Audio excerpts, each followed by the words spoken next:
laissez le téléphone posé ou l'ordinateur ou que sais-je à proximité de vous. Restez allongé sur votre lit, au coin du feu, puisque vous entendez le bruit du feu, et simplement écoutez ce conte de crime. Les trois plumes. Il était une fois un roi qui avait trois fils, deux qui étaient intelligents et avisés, tandis que le troisième ne parlait guère et était sot, si bien qu'on l'appelait le bêta. Lorsque le roi devint vieux et qu'il sentit ses forces décliner, il se mit à songer à sa fin prochaine et ne sut pas auquel de ses fils il devait laisser le royaume en héritage. Il leur dit: partez, et celui qui me rapportera le tapis le plus beau sera roi après ma mort. Afin qu'il n'y ait pas de dispute entre eux, il les conduisit devant son château et souffla trois plumes en l'air en disant: là où elles voleront, telle sera votre direction. L'une des plumes s'envola vers l'ouest, l'autre vers l'est.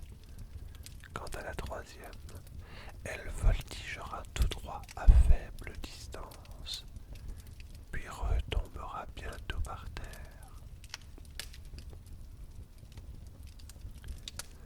Alors l'un des frères partit à droite, l'autre à gauche, tout en se moquant du bêta qui dut rester près de la troisième plume qui était tombée tout près de lui.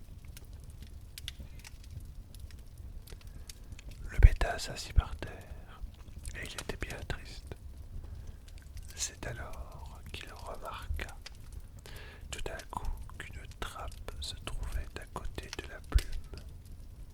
Il leva la trappe et aperçut un escalier qu'il se mit à descendre.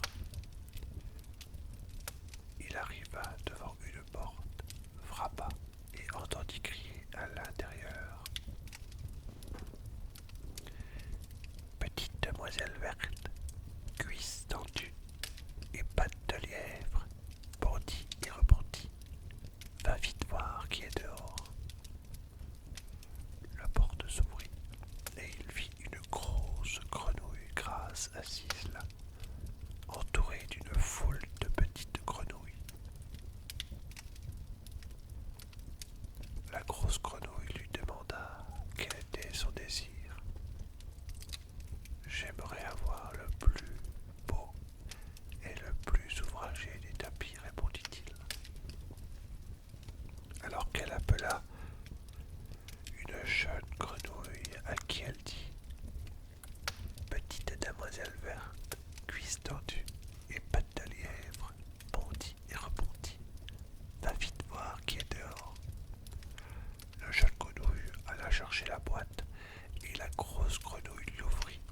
Il prit un tapis qu'elle donna au bêta et ce tapis était si beau, si ouvragé qu'on ne pouvait tisser de pareil sur la terre. Là-haut. Alors il remercia la grenouille et remonta l'escalier.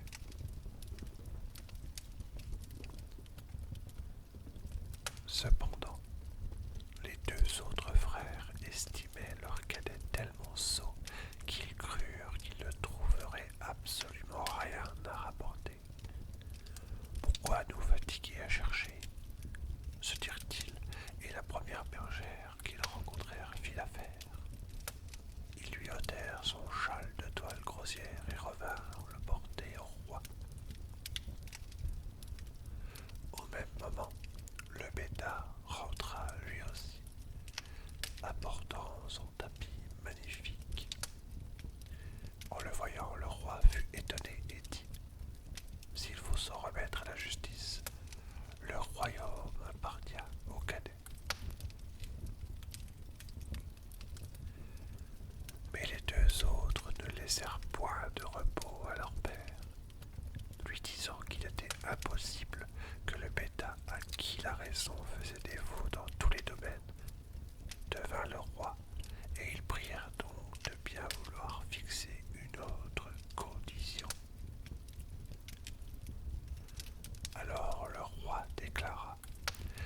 celui qui me rapportera la plus belle bague héritera du royaume.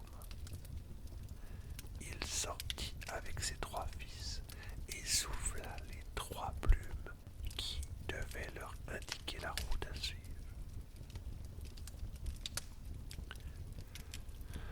Comme la première fois, les 2 aînés partirent l'un vers l'est et l'autre vers l'ouest. Mais la plume du bêta s'envola tout droit et tomba à côté de la trappe.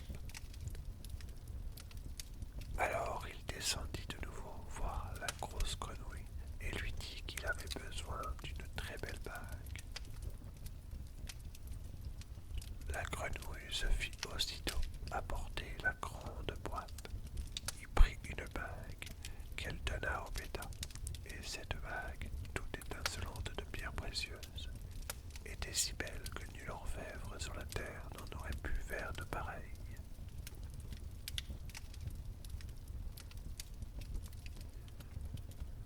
Les 2 aînés, se moquant du bêta qui allait sans doute chercher un anneau d'or, ne se donnèrent aucune peine.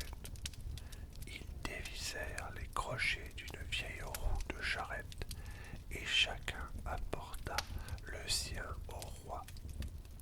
Aussi, lorsque le bêta montra sa bague d'or, le père déclara de nouveau: c'est à lui que revient le royaume.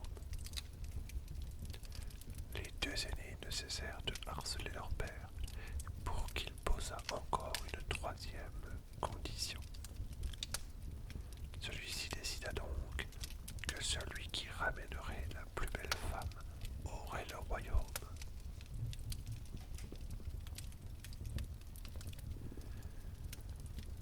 Il souffla une fois encore sur les 3 plumes qui s'envolèrent comme les fois précédentes.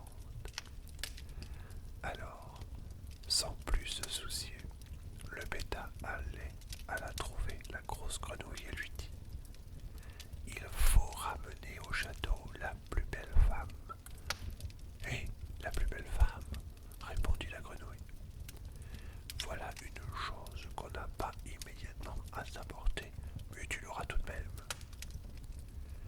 Elle lui donna une carotte vidée et creuse à laquelle 6 petites souris étaient attelées. Que dois-je faire de cela? Dit le bêta tout triste.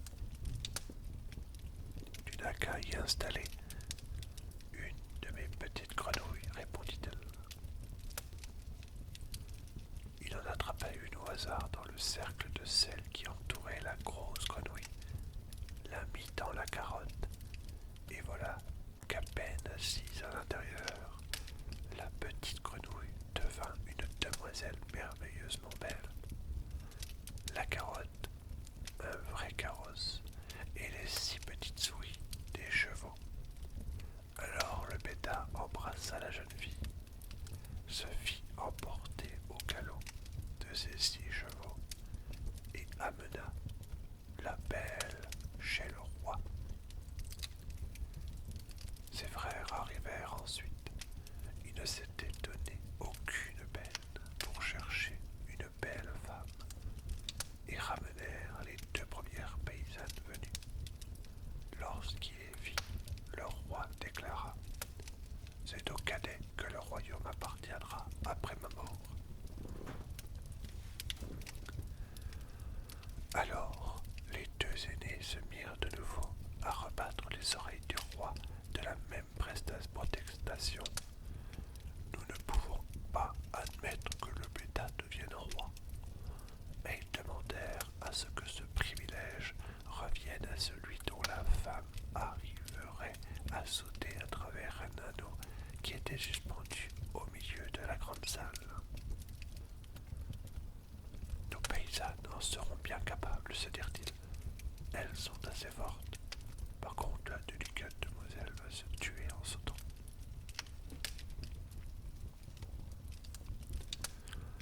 Le vieux roi céda encore une fois à leur prière. Les 2 paysannes prirent leur élan, et certes, elles sautèrent à travers l'anneau, mais elles étaient si lourdes qu'en retombant, elles se brisèrent bras et jambes. Ce fut alors le tour de la belle demoiselle que le bêta avait ramenée un sale anneau d'un bond, aussi légèrement qu'une biche. Cela fit définitivement cesser toute opposition. C'est ainsi que le bêta reçut la couronne et que longtemps il régna en sage.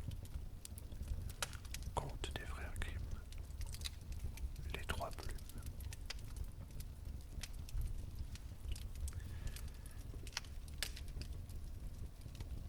Et c'est ainsi que cette vidéo se conclut. Comme quoi, même si on peut avoir une apparence un peu, on va dire, moins flagrante que les autres,